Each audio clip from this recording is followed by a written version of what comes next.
Welcome back to They Did What? Your source for the internet's craziest, most entertaining stories, where I go with them, analyze them, and most certainly make fun of them. Today, going to go to a story titled Heartbroken and Lost. And a big shout out to Brian for sending me this story. And guys, this story is about a gal. She's 32 years old. And recently she got busted for cheating on her husband. He's 49 years old. With her boss. And not only has it torn apart her marriage, but also the boss's family as well. Now, the boss is an a-hole for cheating too, so he's accountable. But here's the deal.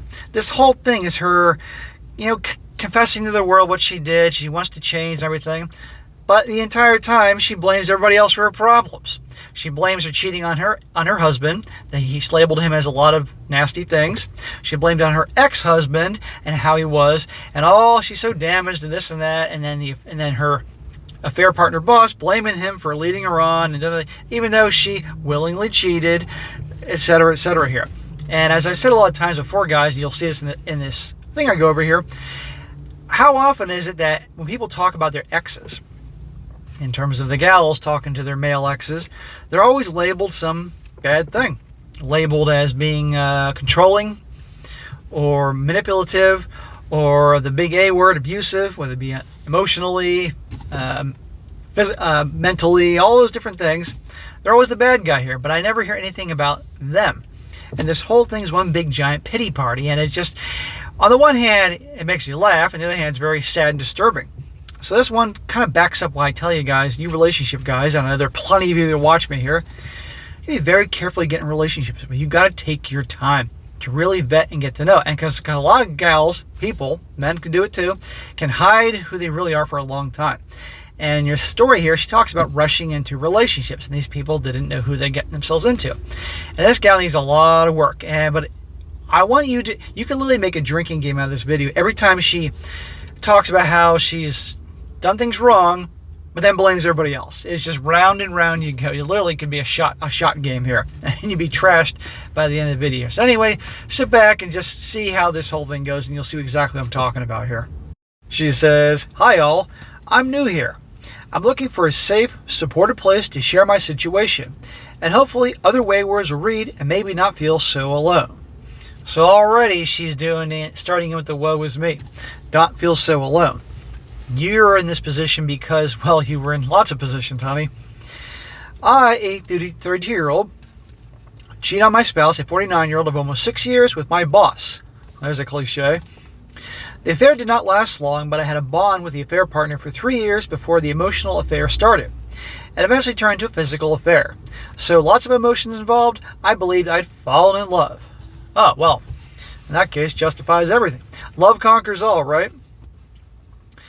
I know this is going to sound like I'm blaming my spouse, because that's what you're doing, but it's not my intention to do so. I want to be completely honest and give context to my decision making.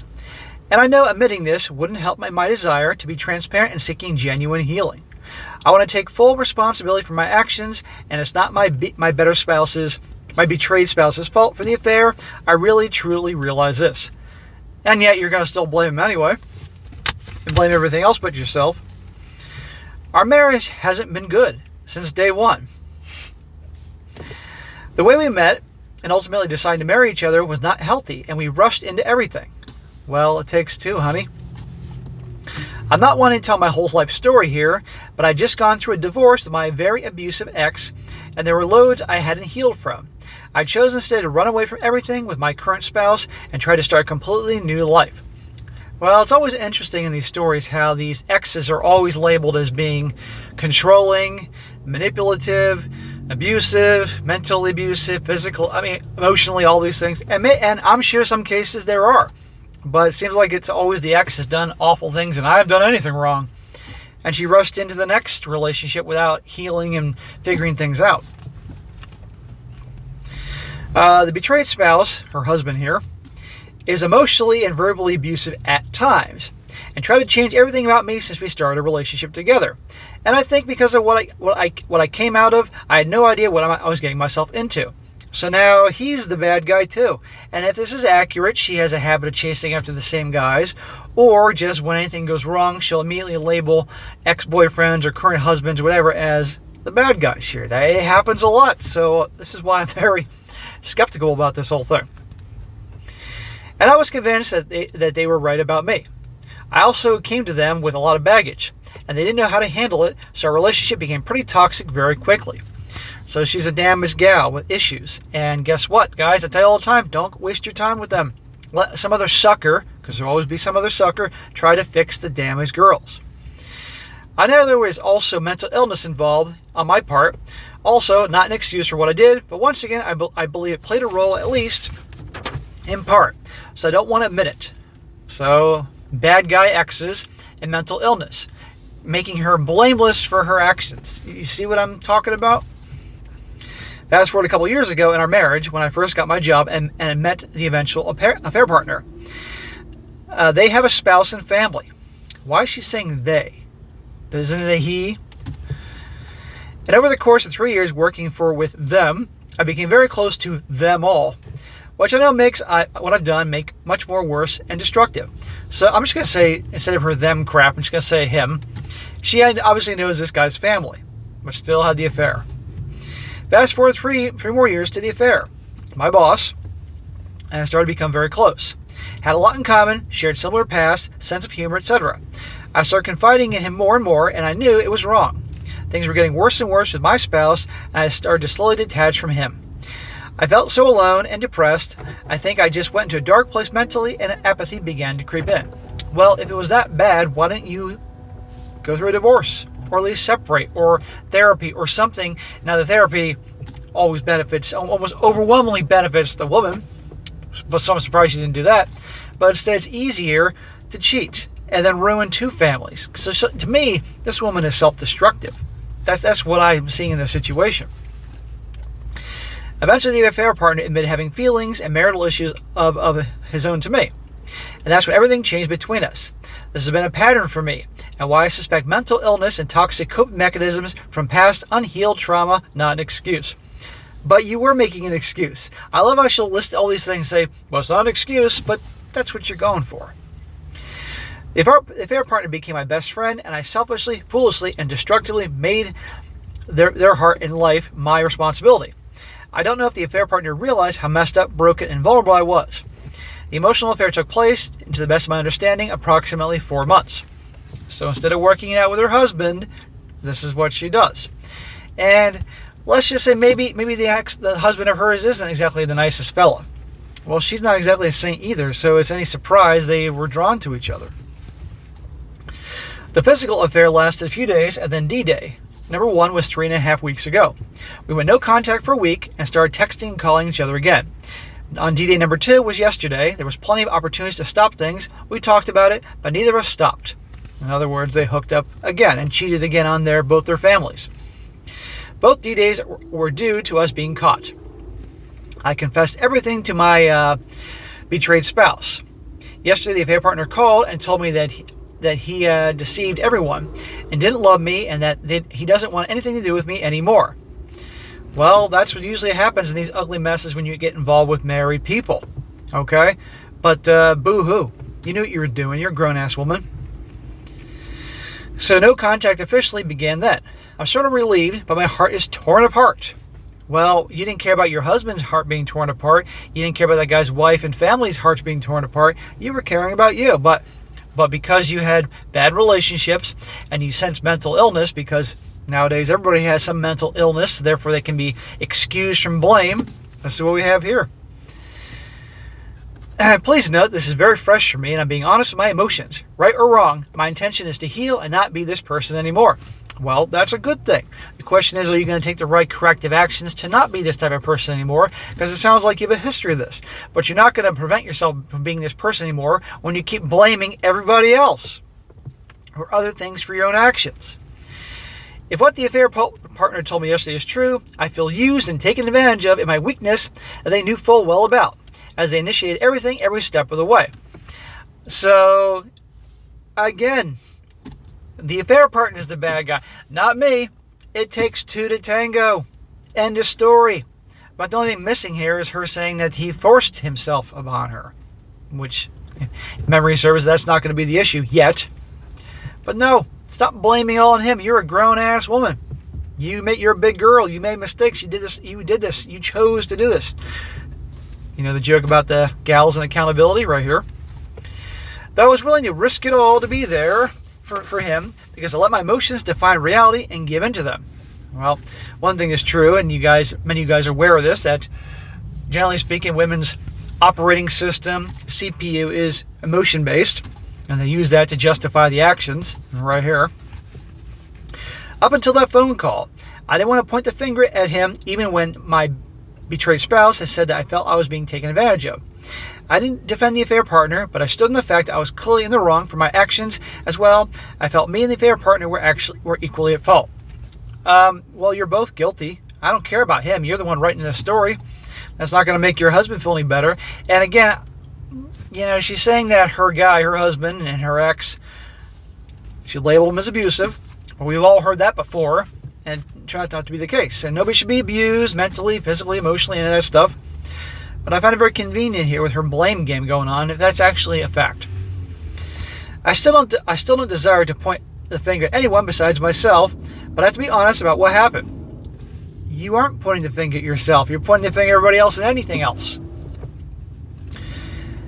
I'm sure a lot of you guys have had difficulties with bad relationships, stuff like that, and how gals can talk in circles, and you hear your head spinning like, what the hell was that? Right here. So I can get to the root of who I am as a person and heal. I'm heartbroken and lost, and I did it to myself. The betrayed spouse does not want a divorce right now, but is set on separation for now, which requires me to leave the state to live with my parents.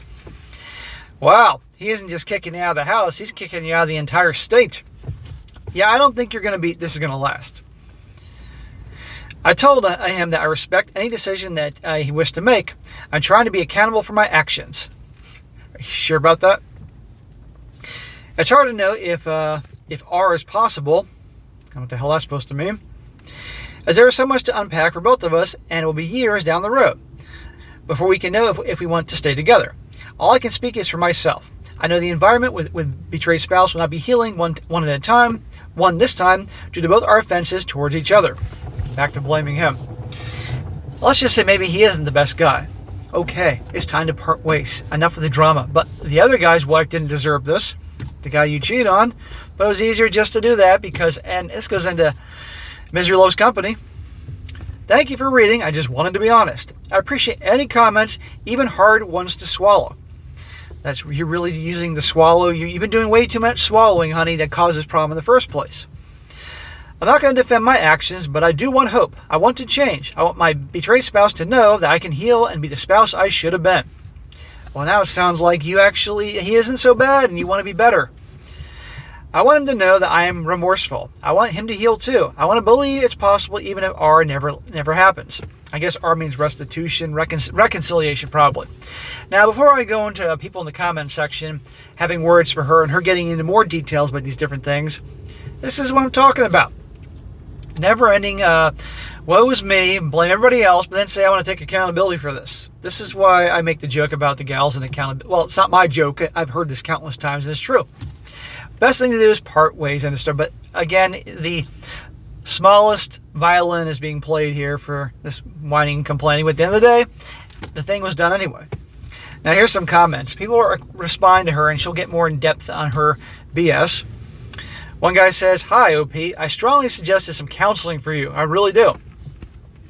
Don't interpret as blaming, but more of an interpretation of what you've written. The intention of the comment is to highlight that you should seek professional help."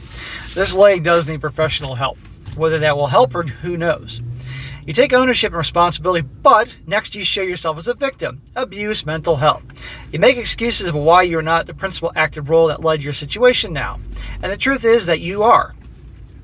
Not only in the relationship, in your marriage, but also the affair. I strongly suggest you take some counseling, and in that safe space you explore about why you behave this way.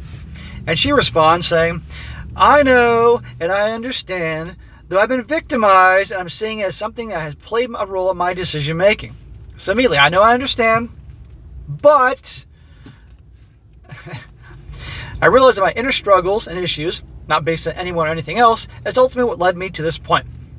I'm just airing it out as honestly as possible, and I do appreciate you taking the time to make those points. But F you.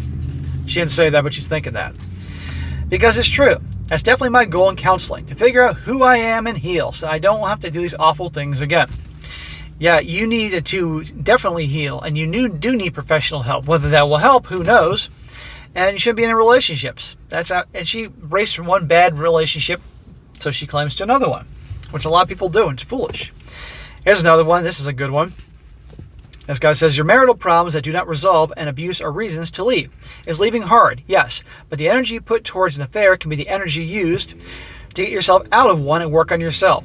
These problems, there are no reasons to bring in another person and complicate the relationship more, especially an abusive one, and even more so when they're also married. Are you remorseful enough to genuinely apologize to your affair partner's spouse? Yeah, let's not forget her. How can you be the spouse that you should have been if you're not heartbroken by the fact that you betrayed your spouse, but instead are going heartbroken because your affair partner did not cherry coat going no contact? Had affair partners been apologetic and warm, would no contact have happened or the affair truly end? Or would you have eventually found another avenue to continue to cheat? She'd probably continue to cheat. And she responds, there's a lot to your comment, so many things I'd like to try and explain. You are not wrong. I definitely did make things 100 times worse. There's so much that goes into answering your questions. The affair partner, their spouse, and family noticed issues in my marriage and tried to counsel me. So they're trying to help you and you still screwed it up. Gosh, there's so much I could say and try to explain things. The extent of damage in my 9-year physical, verbal, S-word abusive relationship with my ex, the fear and the insecurity being the cause of why I stayed so long as I did then. How I never wanted to experience that pain again and then allowed myself to be manipulated and gaslit again. I'm blaming it all on him. I'm sure the guy's no saint because he's cheating on his wife, but still, it takes two to tango here. Shame that never left, resentment and lack of respect I have towards my current spouse because he knows everything from my past and took advantage of me too. So now her husband's the bad guy again on this whole thing. And while wanting and hoping for things to get better, I think she's hopeless. She can go to a shrink, and I hope if she goes to therapy, I hope that therapist really just, every time she tries to blame somebody else for her actions, that therapist is on her saying, no, you chose to do this. Stop putting the blame on other people. She can't do it. She can't accept her role in this. I'm deeply flawed and hurt individual. I do regret my actions, but admittedly it took me a while. It took her a while to regret them. I don't think it's appropriate to reach out to the affair partner's spouse and family now after D-Day 2. Affair partner ripping the band-aid off, so to speak, was unfortunately necessary for me to move on. That's why I felt relief among the heartache, because I know it needed to let go, let me say this again. Because I knew I needed to let go, but I wasn't letting myself. A lot of it is rooted in fear and lacking control of my life for the past maybe 15 years. I'm far from healed. I'm not the spouse I want to be or should have been. Never was, in either my marriages. And I'm heartbroken over how this has all affected the betrayed spouse. Absolutely heartbroken. He didn't deserve this. And yet you did anyway. And yet you're still blaming him for everything you did. Once again, right or wrong, I'm being honest and transparent because healing and changing is my goal. I know there's no justifying my actions. I know I intentionally had an affair. And yet you keep blaming everybody else. I knew it was an act of betrayal and I knew it would cause immense damage and pain to everyone around me. And yet you didn't care. People I claim to love and care for. This is so recent, I'm just now taking the beginning steps in healing. Nothing I say is going to be from a 100% healthy perspective right now. But it's my honest intention to be authentic. I don't want to be in the dark anymore. I don't want to hurt anyone anymore. I really don't. Okay, well, if that's the case, you don't, then get some fucking therapy. And the first thing you do is start taking true accountability for your actions. That's the first step, admitting that you messed up or you're in the wrong here, or you got a problem. But those people that have major problems, like addiction problems, the first step they got to do, and the hardest, is to admit they got a problem. And anybody who's been around anybody that has addiction problems, whatever that may be, they're never wrong. They don't have a problem. Everybody else has the problem. Everybody else is overreacting. And they'll attack everyone that tries to point out these things. It's amazing. And this is something I personal experience in with a family member who will remain anonymous. That's why I have little sympathy for these situations here. But anyhow, guys, that'd be an entertaining one to go over here with regards to the whole lack of accountability thing and a good laugh at the whining and complaining and all that. So just wanted to point out to you guys, you relationship guys, to be selective who you get in relationships with to make sure this doesn't happen to you. All right, guys, that's it for today. Be sure to comment down below and what you think about this. And also, guys, you come across a good story like to share, email me, strongsuccessfulmale@gmail.com. Just give me some time to get to it. I definitely will. And be sure to like the video, share with your friends, and subscribe. I'll catch you next time.